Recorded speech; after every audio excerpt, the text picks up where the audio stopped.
Kamusta na po mga kapatid sa Panginoon? Kamusta na po ba ang buhay quarantine natin? Patuloy po bang dumadaloy ang masaganang pagpapala sa buhay natin? So, nakikita po natin na hindi po tayo pinababayaan ng ating Panginoon at nakikita natin kung paano ang pagmamahal ng ating Panginoon ay ninanais niya na maranasan ng bawat isa. At salamat sa Panginoon sapagkat maraming ginagamit ang Diyos na daluyan ng pagpapala sa bawat isa sa atin. Basta tayo po ay umasa lamang sa gagawin ng Panginoon sa buhay natin. At kailangan ay mas malaki ang pananampalataya natin kaysa doon sa pagrereklamo natin. Amen po ba? So, huwag natin pong ipakita sa mga tao na tayo ay mga taong mareklamo, no? Ipakita natin na tayo ay mga taong mananampalataya, nagtitiwala sa Panginoon, at alam natin hindi tayo pababayaan ng ating Panginoon sa ganitong pagkakataon. Kisa atin pong pag-aaral ay atin po muling pag-aaralan ng tuloy-tuloy itong aklat ng Lucas. Nasa Lucas 20 na po tayo. Ang ating pong binasa ay verses 1 to 26. Ayan, napakarami po nating makikitang mga magagandang aral ng ating Panginoon dito. Subalit, ang pinili ko po yung pag-aralan natin ay yung Lucas 20, 21 to 26. Ayan. Medyo magandang pag-aralan ito. Maselan po ito, ano? Kaya tingnan po natin kung ano yung sasabihin ng Panginoon na dapat natin gawin. Dapat laging bukas ang ating puso't isipan. Huwag po nating saraduhan dahil hindi po dadaloy ang pagpapala ng Panginoon kung sarado po ang ating puso, ang ating isipan, maging yung mga kamay natin. So, pag laging sarado, hindi tayo i-bless ng Panginoon. Ito pang sabi dito, sinabi ng mga espiya kay Jesus, Guro, alam po namin totoo ang inyong sinasabi at itinuturo, hindi kayo nagtatangi ng tao, kundi itinuturo ninyo ng buong katotohanan ang ibig ng Diyos na gawin ng tao. Dapat po bang magbayad ng buwis sa emperador o hindi? Alam ni Jesus ang kanilang masamang balak. Kahit sinabi niya, iabot niyo sa akin ang isang salaping pilak, kanino ang larawan at ang pangalang nakaukit dito? Sa emperador po, tugon nila. Sinabi naman ni Jesus, kung gayon, ibigay ninyo sa emperador ang para sa emperador, at sa Diyos ang para sa Diyos. Nabigo sa harap ng madla ang hangarin nilang masilo siya sa kanyang pananalita. At hindi sila nakaimik dahil sa paghamangha sa kanyang sagot. Ayan, so napakaganda po ng ating binasa. Napakabuti ng ating Panginoon sapagkat naniniwala tayo na meron tayong magandang mensaheng atin pong pagsasalusaluhan ngayon. Salamat dahil patuloy ang pagsama ng Banal na Espiritu sa ating pag-aaral. Siya pong nagiging gabay natin at siyang nagbibigay ng kaliwanagan sa bawat isa sa atin. Ihanda po natin lamang ang puso natin sa ating pag-aaral. Okay. At alam naman natin na ang Diyos, ang Panginoong Hesus ay laging nangangaral ng salita ng Diyos at sa kanyang pangaral, lagi na lang may kontrabida. Ayan. So, hindi ba pwedeng wala ng kontrabida sa buhay ng ating Panginoong Hesus? Kasi, yung ginagawa naman ng ating Panginoong Hesus ay perfect naman hindi naman siya gumagawa ng kasalanan, no? Para magkaroon siya ng marami mga kontrabida sa buhay na lagi na lamang gusto siyang siluin, gusto siyang hulihin. Nakita naman natin kung paano kumilos, gumawa ang ating Panginoong Hesus. Ang kanyang mga gawa ay kahanga-hanga at mabuti. Kaya dapat lahat na lang ay masaya. Bakit kaya hindi mawala ang mga hinggit at yung mga hinala ng ibang tao? Kahit mabuti naman yung ginagawa niya, ay naandoon pa rin yung mga pagnanais nila na patayin ang Panginoong Hesus o ikulong or hulihin. So bakit ganon yung kanilang mga kaisipan? So itong mga espiya nito ay naisiluin ang ating Panginoon sa kanyang pananalita upang maisumbong sila sa mga Pariseo. Pero alam naman natin, ang Panginoong Yesus ay puspos ng karunungan at ng kaalaman. Kaya lagi siya mayroong mga nakahandang sagot sa bawat katanungang ibabato sa Kanya. At yung tungang mga tanong na ito na ipinagkalob sa Kanya ay agad niyang nasagot. At alam naman natin na sa bawat katuruan ng ating Panginoon ay talagang puspos ng karunungan at kaalamang nagmumula sa ating Diyos Ama, no? At alam naman natin na siya ay Diyos, kaya alam niya yung mga dapat niyang sabihin. Ang tanong ay maakusahan siya ng kahit ano ang piliin niya doon sa isasagot niya, ay magkakaroon ng problema sa kanya, no? Kaya ang sagot niya ay parang nasa neutral. Okay. So, alam naman natin na mga Hudyo ay sa pilitang pinagbabayad ng buwis sa pamahalaan ng Roma upang suportahan ang kanilang paganong pamamahala at mga Diyos-Diyosan. Hindi lang makatarungan ang paniningil dahil pinapatungan ng mga maniningil at yung patong ay napupunta sa tax collector. Kapag sinabi ng Panginoon na dapat ba magbayad ng tax, pag sinabi ng Panginoon, abay dapat magbayad ng tax, ang kanilang isasagot ay pag-akusa sa pagiging traidor sa samahang Hudyo. Bakit traidor? Dahil makikiayon ka doon sa pamamahala ng Roma, o kaya aakusahan kang traidor. At kung sabihin niya naman na, aba hindi tayo dapat magbayad ng buwis dyan. Okay, nasasabayin naman ng espiya, ang taong ito ay isang rebelde laban sa mga taga-Roma. Pwede nating isumbong yun sa kanila. Kaya wala talagang patutunguhan o wala mapagpipilian na nasagot ang Panginoong Yesus doon sa katanungan na dapat bang magbigay ng buwis sa emperador. Ay matalino ang ating Panginoong Yesus. Kaya sabi niya, kumuha kayo ng isang denaryo, tingnan po natin kung kaninong larawan ang nakaukit dyan. Kaya ang sagot ay kay Caesar daw, do sa emperador. Kaya ang sabi ng Panginoong Yesus, o di ibigay nyo yung sa emperador ang para sa emperador, at ibigay nyo sa Diyos ang para sa Diyos. Ayan. So doon sa sagot ng ating Panginoong Yesus ay hindi nila nahuli, no? Hindi nahuli ng mga religious leader to ang Panginoon sa isinagot niya, dahil sumagot siya na may karunungan at maraming humanga sa kanyang kasagutan na iyon. Na sa pagbabayad, bakit nga naman ay madalas ang mga tao ay sobrang higpit sa pagkuha ng tax? O pag-usapan po natin yung tax. Bakit nga ba? Napakahigpit nilang kumuha ng tax. Nung panahon na yun, talagang binabahay-bahay pa. Tapos yung mga tax collector ay sinosobra pang singil. Sa kapanahonan ba natin ay ganoon din. Naku, dito sa atin sobrang higpit ng paniningil ng buwis, lalo na sa kapanahonan natin ngayon, dahil alam naman natin na ito ay isang batas ng bansang Pilipinas, ang paniningil ng buwis. Pero bakit pagdating do sa ibigay nyo ang sa Diyos, ang para sa Diyos, bakit naman dito ay sobrang luwag naman, na pinababayaan natin na hindi maibigay yung para sa Diyos?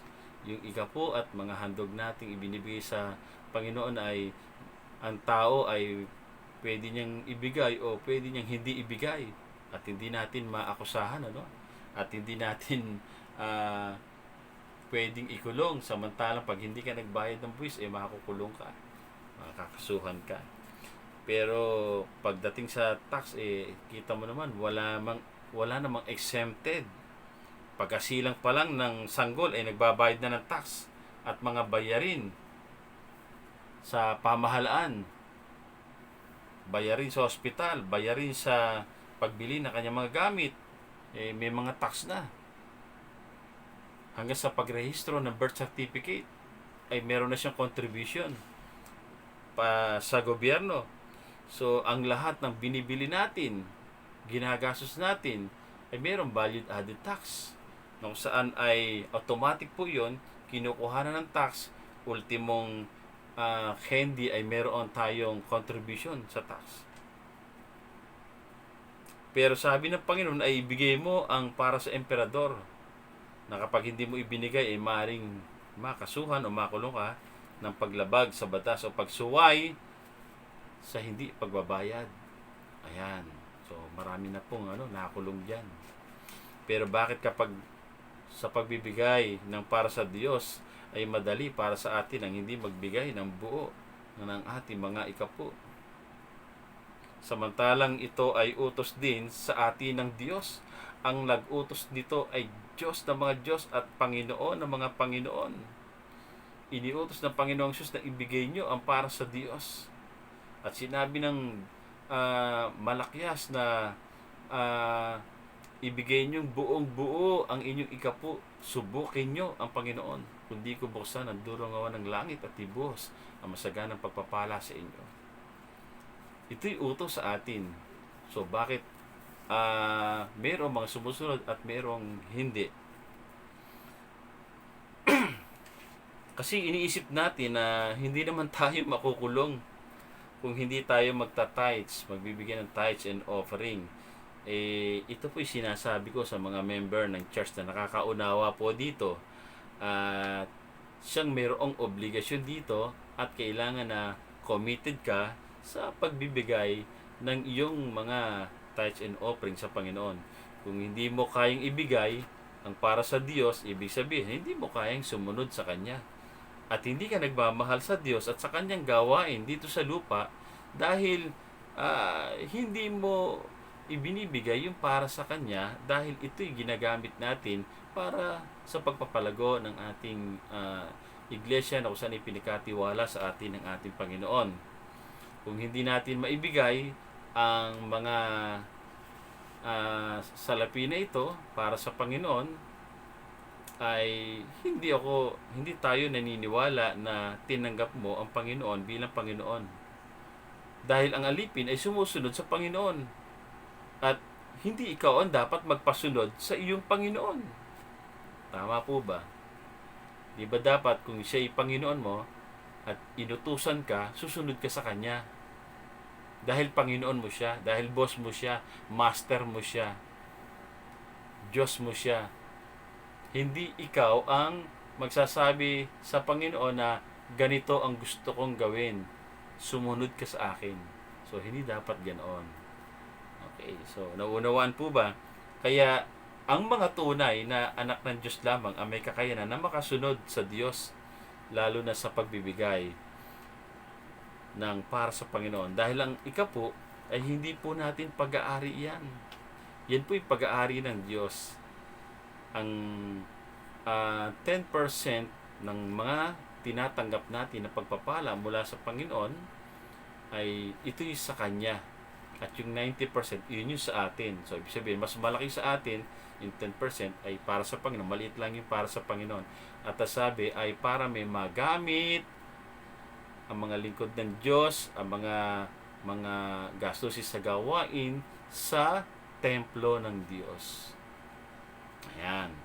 So, kung hindi po natin yan maibabalik sa Panginoon, ay hindi talaga tayo maniniwala na tayo ay mga tunay na anak ng Diyos. Dahil ang may kakayan lamang na gawin yan ay yung mga tunay na anak ng Diyos. Kung hindi mo maibibigay yan, ay hindi talaga yan mukhang ibigay dahil wala ka pa doon sa karapatan ng pagiging anak ng Diyos. Sapagkat mismong ikaw ay kapag naging anak ka ng Diyos sa magitan ng pagtanggap mo sa Kanya at pananampalataya mo sa Kanya, ay binigyan ka ng karapatan na maging anak ng Diyos at ang anak ng Diyos ay marunong sumunod sa Ama. Ayan, hindi po tayo pasaway, hindi po matigas ang ulo natin. So, kung hindi tayo makakasunod at marunong magmahal sa Diyos at sa gawain niya, hindi po talaga tayo makakapagbigay sapagkat lagi nating iisipin, ito ay sa atin, hindi ito sa Diyos. Ayan, so ibig sabihin, wala pang ang pagkaunawa, sapagkat ah, hindi mo pa talaga nararamdaman ang pagiging anak ng Diyos. Ang handog ay kaloob natin sa Panginoon na siyang namang itinatanim natin sa gawain ng Panginoon. Kaya lumalago ang ating mga gawain sa Panginoon dahil sa mga taong nagmamalasakit sa gawain ng Panginoon. Hindi naman magpapatuloy ang gawain ng Diyos, ang isang church, ang iglesia, kung walang magpapatakbo nito na kung saan ay magagastos o magagamit. So, kailangan talaga ng salapi na kung saan ay na dapat na ipagkaloob upang maipagpatuloy at mapalawak ang gawain ng Panginoon. Kaya ako po'y lubos na nagpapasalamat sa mga taong walang sawang nagkakaloob ng kanilang tulong at nagbabalik ng kanilang ikapu upang maipahayag nyo sa Panginoon ang inyong pagmamahal at pagsunod sa Kanya. Kaya saludo po ako do sa mga tao na kung saan ay grabe ang pananampalataya. At yung pananampalataya na yon, kapag umiral sa kanyang buhay, napakaluwag sa kanyang kalooban, nagiging generous giver. Napakaluwag sa kanyang kalooban ang magamit siya na maging daluyan ng pagpapala sa gawain ng Panginoon. Kaya nagpapatuloy ang gawain ng Panginoon dahil sa mga taong nagmamalasakit dito sa ating church. Kaya salamat sa mga taong walang sawa na kung saan bagamat medyo mahirap, nahihirapan sa buhay, nahihirapan sa pang-araw-araw na gastusin, pero kapag sinunod ang kalooban ng Diyos, kapag inuna ang ating Panginoon at sa kanyang pagtanggap ng pagpapala, inuna niya ang para sa Panginoon, tinatanggap niya ang pangako ng Panginoon na kapag inuna mo siya, ang kanyang kaharian at ang kanyang katwiran ay idaragdag sa iyo ang masaganang pagpapala. Ang lahat ng iyong pangailangan ay ipagkakalob sa iyo. So, subukan po natin ang ating Panginoon. Sabi kasi doon sa Malakes, di ba? 3:10, subukan mo ang Panginoon mong Diyos. Subukan mo. Ibigay mo ang iyong ikapu at yung mga handog.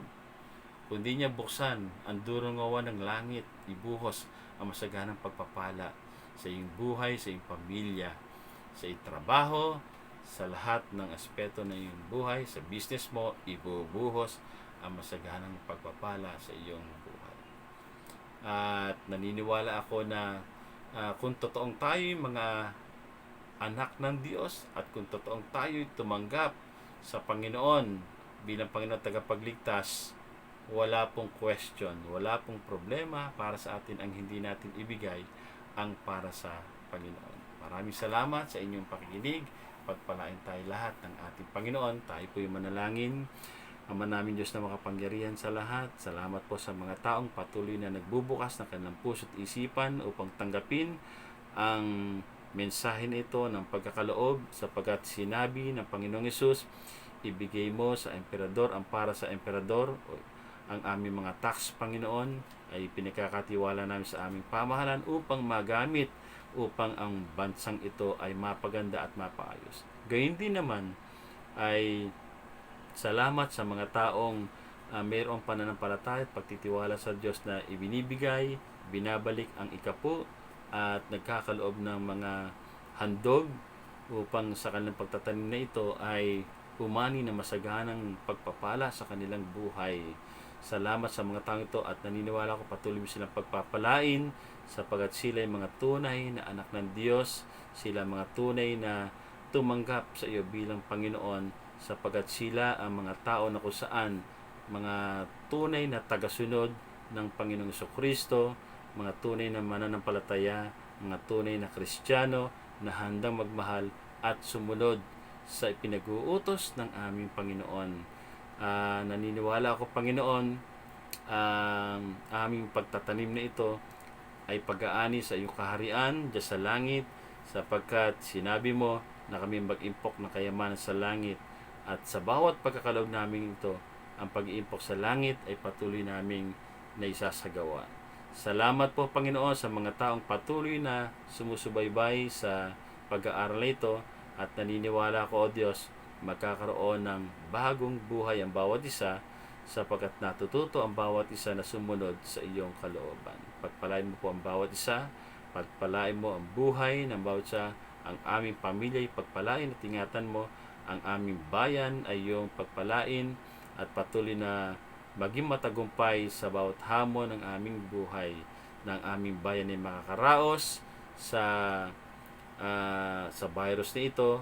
Makakaraos kami at maging matagumpay kami dahil maraming mga tao ang nakikipagtulungan at nakikiisa upang ito matapos. Salamat sa katagumpay pinagkaloob mo sa amin. Sa iyong kapurihan, karangalan, kandakilan sa pangalan ng Panginoong Hesus. Amen. Salamat po ng marami sa lahat ng mga nakinig at sumama sa pag-aaral ito, at patuloy tayong mag-aaral at patuloy natin ipapahayag na tayo ay nagmamahal sa salita ng Diyos at nagnanais na malagay sa puso natin ang kanyang mga utos, ang kanyang mga salita, na sa gayon tayo po ay patuloy na makasunod sa kanyang kalooban, at sa ating pagsunod sa kanyang kalooban, sa kanyang mga utos, tayo po ay magtatagumpay. Purihin ng Panginoon, pagpalain ng bawat isa. Miss ko na po kayo, at sa susunod po muli natin pag-aaral. To God be the glory.